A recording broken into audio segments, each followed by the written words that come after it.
Les femmes représentent plus de la moitié de la population, mais malgré leur nombre, elles sont quasi inexistantes sur l'échiquier politique national et leur représentativité dans les instances de prise de décision reste très faible. Une des attentes du projet d'appui au processus électoral est la participation effective des femmes aux processus électoraux en tant que candidates et électrices. Ainsi, conformément à son document de base, et dans la droite ligne de la résolution 1325 du Conseil de sécurité de l'ONU pour la participation des femmes aux instances de prise de décision, le PAPEM prend en compte la dimension genre dans les activités électorales et privilégie les cibles spécifiques femmes et jeunes dans ses programmes d'information et de sensibilisation. Nous avons donc pour mission, d'une part, d'encourager les femmes à prendre part au processus électoral, pas seulement en tant qu'électrices, mais également en tant que candidates. Aussi d'accompagner fortement, disons, les femmes pour leur permettre aussi d'aller au niveau régional, au niveau communal, pour qu'elles puissent se faire élire et prendre part aux questions de développement.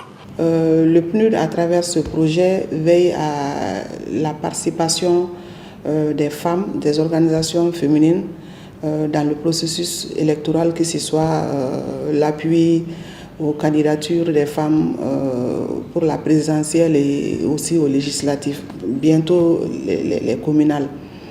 Le projet a eu à apporter un appui financier et aussi des formations à certaines organisations de la société civile féminine dans le cadre de leur participation à ce processus-là. Avec l'appui des partenaires techniques et financiers, le PAPEM a mis à la disposition de ONU Femmes, des ONG nationales et internationales et des organisations de la société civile plus de 4 millions de dollars pour l'éducation civique et la sensibilisation électorale lors des élections de 2013.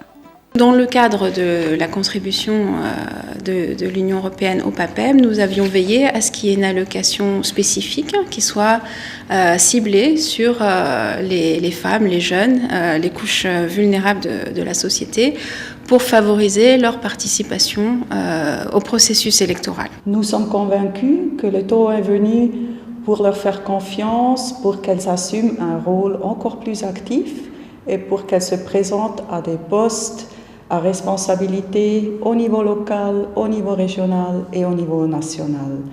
Il faut les encourager, il faut les appuyer et nous leur offrons des formations en éducation civique et pour comprendre mieux quel est le rôle et la responsabilité qu'on assume dans des postes comme ça.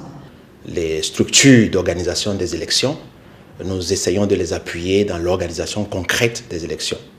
Les structures des bailleurs de fonds ou des Nations Unies comme le PAPEM, nous les appuyons également à s'assurer que dans la législation et dans le processus, il n'y a rien qui empêche les femmes de participer. Ensuite, la société civile. Nous organisons, nous supportons la plateforme de veille des femmes pour des élections apaisées. Cette plateforme qui a été à l'avant-garde de la mobilisation des femmes et aussi de l'appui à rendre les élections non violentes. Spécifiquement pour les femmes, depuis 2011, nous avons constaté par exemple qu'avant, on ne pouvait pas savoir le taux de participation par genre. Et en 2011, nous avons décidé de faire un atelier pour chercher les mécanismes afin de prendre en compte le calcul de participation aux élections par genre. Et on a élaboré des outils d'éducation civique et électorale, des boîtes à images, des jeux éducatifs dans le sens d'éducation civique que nous avons appelé Démocrapolie.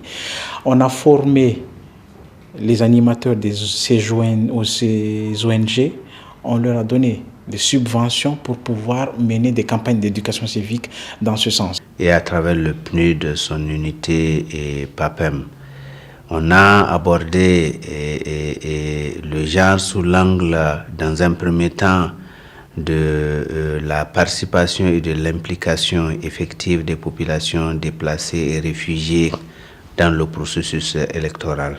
Et la question de la participation politique de la femme, nous y avons travaillé grâce au soutien, en cas de partenaires que je viens tantôt de citer. et comment créer les conditions pour une participation massive des femmes maliennes au vote. Nous sommes en train justement de travailler avec le PAPEM dans ces 3 à 4 directions. La première des directions, c'est la participation des femmes aux élections. La deuxième des directions, c'est leur implication. Donc on travaille surtout pour qu'elles puissent se présenter aux élections, qu'elles soient générales ou de proximité. Leur responsabilisation, que demain elles puissent être responsables.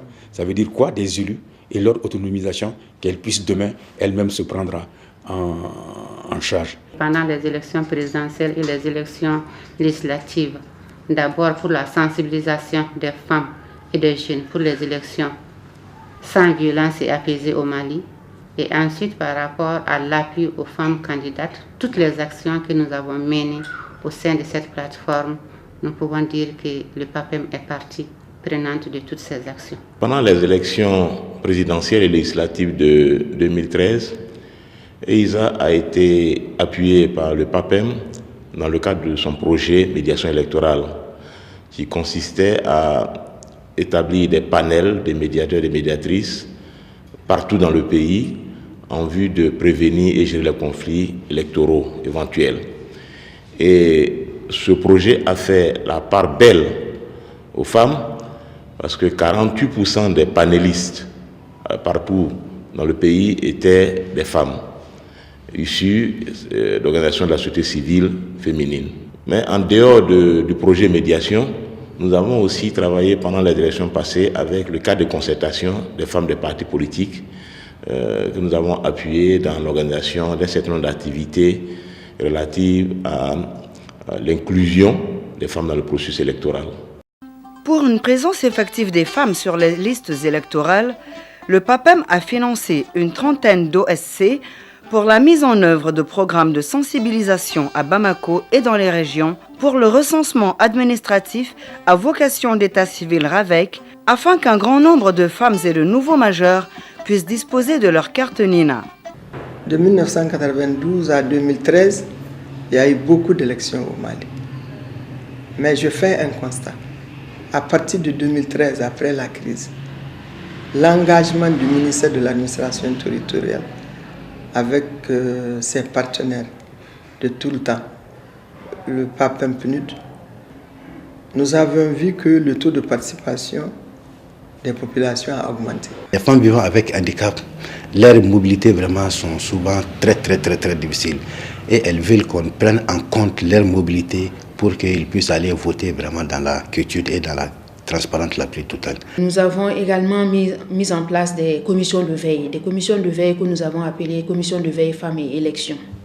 Donc ces commissions de veille existent dans la plupart de nos zones d'intervention, dont notamment Kaï, Sikasso, Ségou, Mopti et le district de Bamako. Donc dans ce sens, on lance également un appel à tous les partenaires techniques et financiers qui accompagnent le Mali, qui nous accompagnent, nous les organisations. C'est l'occasion de les remercier pour tout l'accompagnement, pour tout le soutien dont ils ont fait montre à notre égard.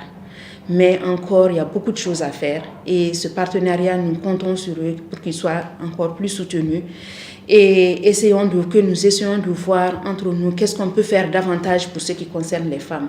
Excellence, Monsieur le Président de la République, vous pouvez contribuer à notre autonomisation en veillant personnellement à la mise en œuvre de notre politique nationale JAR, à l'application correcte de la loi d'orientation agricole, la promulgation des lois favorables à l'égalité et l'équité entre les sexes. Aujourd'hui, les élections communales, régionales et du district de Bamako relancent la question de la représentation des femmes dans les instances de prise de décision. Ceci constitue une préoccupation majeure pour les autorités maliennes. Effectivement, le département de l'administration territoriale et de la décentralisation a pris quelques initiatives, a conduit des actions, notamment à travers des mesures législatives. Entre autres, la nomination d'un conseil technique chargé du genre, la nomination de femmes désignées à des postes de sous-préfet, des postes de direction, les directrices. Et ce sont là effectivement des mesures qui visent à assurer la prise en charge effective du genre, mais surtout des mesures tendant à permettre aux femmes s'assurer de leurs propres aptitudes. Nous devons ici saluer la volonté politique du gouvernement malien pour avoir adopté sans hésiter la proposition de loi portant sur les mesures pour promouvoir le genre en République du Mali. Musou, Aukawati Sera.